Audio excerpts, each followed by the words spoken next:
So, okay, some of you guys know that I have a PhD in sociology, and some of you know that I'm also a woo-woo person who has always believed that sometime in my lifetime I would experience a global transformation of human consciousness. I don't know why I always believed that. I just always believed it, and that's part of why I studied sociology.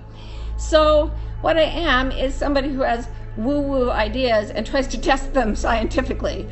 And I believe that we may be on the brink of, some authors have called it a kind of epidemic of awakening, that individuals may actually come into a state that is more enlightened and therefore create a better society than we've ever seen before. That is not what seems to be happening if you have checked the news at all. It kind of seems to be going the other way. But very often, it is at the extreme of one system that another system comes in. Like in Confucianist China, which was very rigid, you got the Taoists coming in to talk about a way of thinking that was incredibly fluid. So sometimes it's like shooting an arrow. When you pull way back in one direction, it shoots things forward in an opposite direction. So here's what I think is going to happen, and it pertains to you, so please listen. The way our society is structured right now is like a pyramid. Here is a pyramid that I made myself out of sugar cubes. And it represents the power structures that come from the ability to force, to amass wealth, to kill, to harm, to dominate. And this is the type of social structure that's been in existence all over the world for recorded history, okay? The more powerful, brutal, violent people take all the stuff, they get to the top, they get power, wealth, and status, and the people at the bottom end up growing the grain to feed the monarchs, and they starve and they're miserable. And every society has pretty much been that way. Powerful elite at the top, miserable working poor at the bottom. And the sad thing is that when you go to revolution to overthrow it, which has happened all over the world in many places, many times, you get this awful thing where it just creates another pyramid. So when I was in China studying right after the Cultural Revolution, they used to have a joke. They'd say, you know, under capitalism, humans exploit other humans. But under communism, it's the other way around. Not so great. Like the communists didn't do any better a job than the landlords who came before them. So everybody has always known that there's something unfair and wrong about this, but everyone wants to get to the top. And right now we have a society of people who are desperately trying to get to the top, just like they always have. And it seems to me like it's getting weirder and more sordid and more awful. And I think a lot of you have been feeling that way. That's what I see on Facebook. That's what I see when I talk to people. So as a sociologist who believes in a transformation of consciousness, all my life I've been thinking, what would an enlightened society look like? Like if everyone was awake, what would it look like? What would the structure be? And what I came up with was it would be like this. It's just a pool of water, yeah? I colored it blue for you. So everything is completely equal. And every person is represented not as by their place on the pyramid, but by a stream of energy that flows into the pool. And it creates that ring of concentric circles of waves that go out. So everybody has waves of energy that come out from them. And everyone's wave energy interacts. And sometimes like a high energy meets a low energy and they cancel each other out. Sometimes two waves meet and they create something called constructive interference, where the goodness really goes beyond what either could accomplish on its own. So I thought, okay, this is it. It's a perfectly still flat pool, and we're all energy flowing into it, and our impact has to do with how authentic we are, how much of ourselves, our real selves, we are putting into this pool of goodness. And for a long time I had the two in my head, and I thought, how do you turn a pyramid into a pool? How do you turn a pyramid into a pool? How do we turn this crazy, grubby, grimy, horrifying thing that is the power structure into something clean and clear and good? And then one day I realized all along the pyramid has been in the pool. The pool has been forming around it. So here's what's happening, okay? You've got a group of people becoming enlightened, and they're below everyone else. They're lower than the rest of the pyramid. They are not coming in and winning. But from the bottom up, they are slowly dissolving the power structure. And the people who dissolve first, who give up the old way of being first, are the ones who has the least to lose. So they're on the bottom. They just absorb the people around them because they are made of inclusion and love. There is no conquering in this. The pool doesn't destroy the pyramid, it includes it. And it makes it into something clear and fluid and sweet. And the people at the very top of the pyramid are the last ones to know what is going to happen. This will not be a revolution, this transformation. It will be a dissolution. It will be an inclusion. And how do we bring it about? We dissolve the rigid power structures, the fear-based, needy, hungry, violent parts of ourselves. We dissolve that into the sweetness. And we do it by reaching inward to the heart instead of obeying the ego. In Asia, they say the mind is a wonderful servant, but a terrible master. And the heart is the master that the mind should be serving. Why is the mind running like crazy when the heart wants to say something? Mind is always afraid only of one thing, and that is your heart.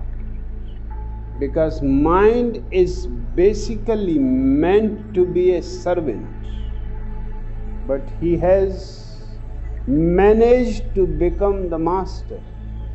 And the heart, which was going to be the master, has not even bothered to interfere and has allowed the mind to remain the master.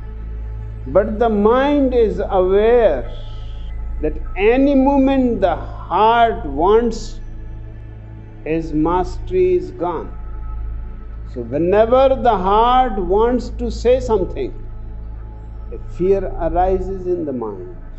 Mind is very much afraid of love. Mind is very much afraid of trust. Mind is very much afraid of anything that has to do with the heart, because its mastery is not part of the nature. Heart is naturally the master. But this is the problem, because the heart feels its mastery so definitely, with such a certainty, that it never asserts itself. There is no need. It is an intrinsic knowing in the heart that mind can be pushed aside any moment, and mind knows it perfectly well, that he is just a servant, because the master is too gentlemanly and has allowed even the servant to pretend to be the master. But a servant is a servant. So whenever your heart wants to say something, the mind starts feeling shaky. It wants the heart to remain completely dead. It wants man to become completely heartless. And it has succeeded all over the world to make people heartless. But once in a while, few people escape from the slavery of the mind and start asserting the rights of their heart. This is the greatest revolution there is, the revolution by the heart against the mind. How does the mind serve the heart? One word: art. Well, a number of ways, but art is the primary one. There are certain people who breathe in their own authenticity. They go inside, they dissolve the obstacles to their own clarity, their own illumination, and then they find a way after that inhale to breathe out their message, their light, their energy to more and more people, and the people around them start to dissolve and become more like that. That's what happened around Jesus. That's what happened around Buddha. That's what happened around Gandhi and Martin Luther King. It happens. It happens. Okay? The Bohemian life is the only life worth living.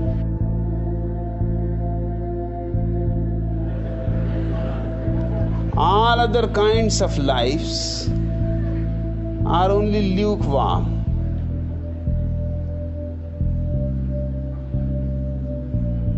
There are more ways of committing slow suicide than ways of living life passionately and intensely. In the past, it was inevitable that the artist has to live in rebellion, because creativity is the greatest rebellion in existence. If you want to create, you have to get rid of all conditionings. Otherwise, your creativity will be nothing but copy. It will be just a carbon copy. You can be creative only if you are an individual. You cannot create as part of the mob psychology.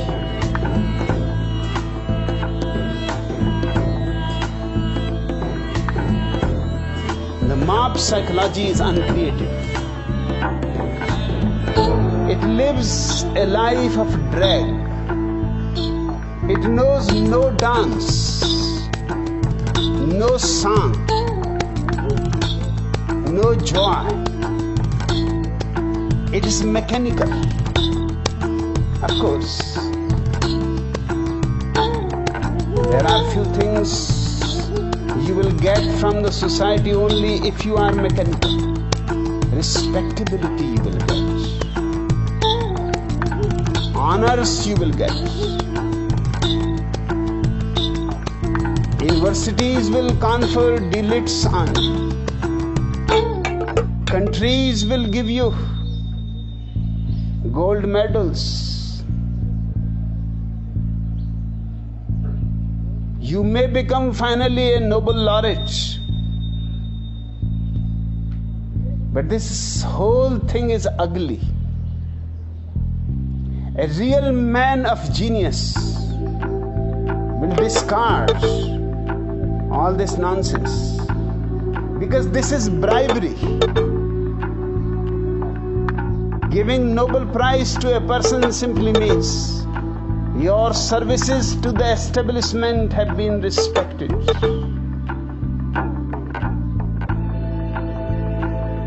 That you are honored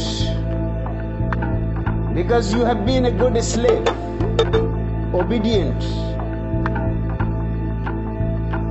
That you have not gone astray. That you have followed the well-trodden path. The Creator cannot follow the well-trodden path. He has to search his own way. He has to inquire in the jungles of life. He has to go alone. He has to be a drop out from the mob mind, from the collective psychology. The collective mind is the lowest mind in the world. Even the so-called idiots are a little bit superior than the collective idiocy.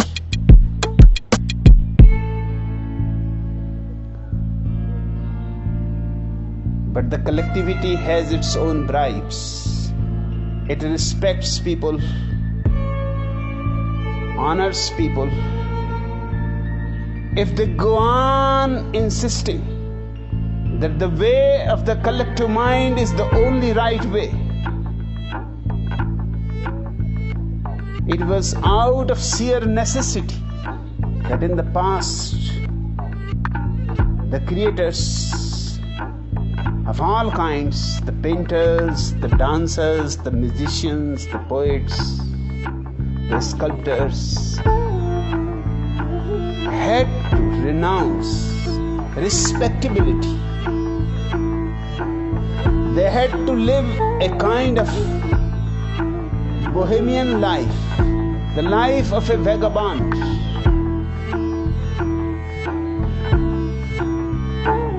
That was the only possibility for them to be creative. This need not be so in the future. If you understand me,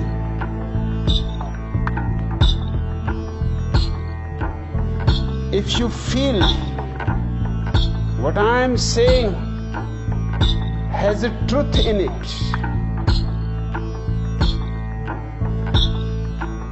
then in the future everybody should live individually, and there will be no need for a Bohemian life. The Bohemian life is a byproduct of a fixed, orthodox, conventional, respectable life. My effort is to destroy the collective mind and to make each individual free to be himself or herself. Then there is no problem. Then you can live as you want to live. In fact, humanity will be really born only the day the individual is respected in his rebellion. Humanity is still not born. It is still in the womb. What you see as humanity is only a very hocus-pocus phenomenon. So I know some people that I've talked to are really discouraged. It's like, why should we make art? Everything's falling apart. I want you to listen to a quote from Toni Morrison. She wrote this in a self-described very dark mood after George Bush the second was elected for the second time, and she was feeling really down. And she wrote, "This is precisely the time when artists go to work. There is no time for despair. There is no place for self-pity, no need for silence, no room for fear. We speak, we write, we do language. That is how civilizations heal." And may I add, that is how civilizations become clear and equal and sweet and inclusive. So I'm trying to do it. I was talking to my friend Liz Gilbert about how we've always used language to go in and find our hearts and clear the space in ourselves. And it's like an inhale, and then the exhale is how many souls can we touch with sweetness, with kindness, with equality, with love. And this is part of what it means.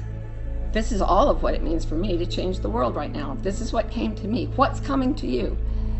Breathe in, find yourself, find your truth, become clear, and then watch all the rigidity in you dissolve, and then be that, and watch the people around you begin to lose their own rigidity and join you in this fluid oneness that is a transformed society.